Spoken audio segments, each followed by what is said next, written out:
Good evening, and thanks for joining us for our live digital update, The News Now. I'm Dawn Baker. Don't forget that we are streaming this broadcast on Roku, our website, the WTOC News app, as well as Facebook, Twitter, and Amazon Fire. We're going to attempt to give you all the stories that we've been covering today, the biggest stories, that is. We're going to begin right now with something everybody's talking about. Walter Moody, the man convicted of killing former Savannah alderman and attorney Robbie Robinson, as well as an Alabama Robert S. Vance, is still alive. This after the Supreme Court of the United States issued a temporary stay of execution for Walter Moody before his scheduled 7 p.m. execution, as it considers his request to block the lethal injection procedure. Moody killed Robinson and Vance by mailing pipe bombs to them. And a Varnville teenager in South Carolina has been charged and arrested with killing 3 people on March 25th. The Hampton County Sheriff's Office and the South Carolina Law Enforcement Division arrested 17-year-old Tyrese Collins and charged him with 3 counts of murder and armed robbery and possession of a weapon during a violent crime. The homicide actually took the lives of Priscilla Lane, as well as Ghazi Duckett, Frank Johnson Jr., and Lamika Warren. Collins is also facing drug and weapons charges at this time. Well, the civil case, Jane Doe versus USA Gymnastics, filed by the family of an 11-year-old from Effingham County, was set to go to trial this week. Well, tonight there is a settlement, but for the parents of the young gymnast in training with USA Gymnastics, refusal to take responsibility for its actions might be a bit unsettling. David Clue has been following the story and brings us the very latest on what's happening.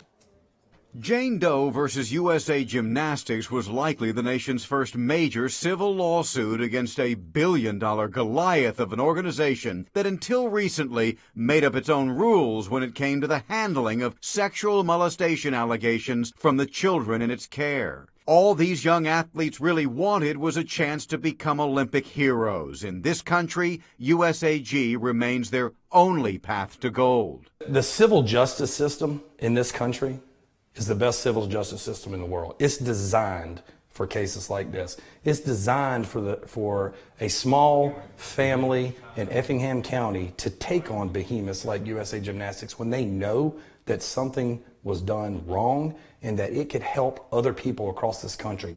This one little girl was the victim of dozens of perverted assaults by then Savannah Metro gym coach Bill McCabe, now serving 30 years.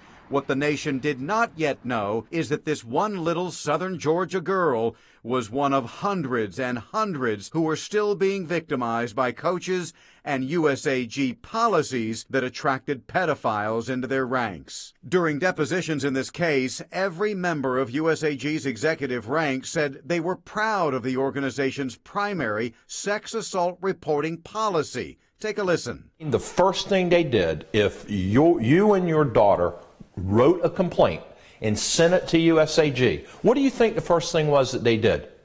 They turned the complaint over to the molester and said, there's been a complaint against you, Mr. Molester. You get to respond.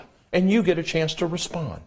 For dozens of these coaches, that was the cue to move to another USA Gymnastics sanctioned gym and start over. That was the focus of Effingham's Jane Doe case. It was the Indianapolis Star, the hometown newspaper of USAG's headquarters, that first noticed what Jeff Lasky and Brian Cornwell had. Their efforts also caught our attention, and within 2 years, the national headlines and network lead stories were spilling the unbelievable facts into millions of living rooms each night. The USA Gymnastics case and the investigation into this case here in Effingham County started the national conversation.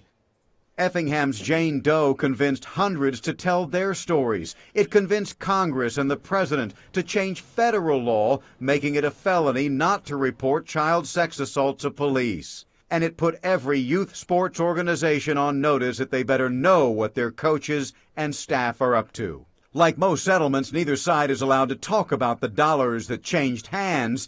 And there is another thing the Jane Doe settlement allowed USA Gymnastics to avoid: culpability. Does this mean that USA Gymnastics admits that they now have a responsibility to protect the young athletes in their care? The settlement agreement says that there is no admission of liability on the part of USAG. But every agreement you ever sign in settling a case, the defendants deny any responsibility and any liability. But the facts of this case speak for themselves. And not even one time did USA Gymnastics ever turn over a molestation complaint by a parent or a student to the law enforcement officers. In fact, despite the new federal law, they chose to create what calls Safe Sport, an in-house agency charged with investigating sexual assault charges. We'll continue to follow that one for you. And wanted some good news tonight coming. Congratulations to Diana Morrison, a Savannah businesswoman celebrating her 30th anniversary in business. Morrison started advertising specialty services in 1988 out of her trunk of her car. Today, her business has worked with countless other businesses to offer her unique promotional ideas. Her thriving business now serves entrepreneurs at home as well as around the country. And today she's celebrated by unveiling the company's new brand, Ad Specialty. I think all small business owners know that you have to evolve to survive.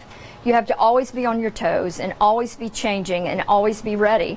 And we're just appreciating and reminiscing today about the first 30 years and how wonderful that's been. Diana also became a board chair for the Savannah Area Chamber of Commerce in 2009. She is one of only 2 women to ever lead that organization that is well over a century old. And coming up on the News at 11, Jarvis Robertson introduces us to one Hilton Head Island woman who had a chance to paint an official portrait of the former First Lady Barbara Bush, and it is magnificent. You want to see that. Plus, don't forget, come on back for our 9 p.m. digital update with meteorologist Dave Turley. He'll have your complete First Alert forecast. Thank you so much for joining us. Have a wonderful evening, everyone.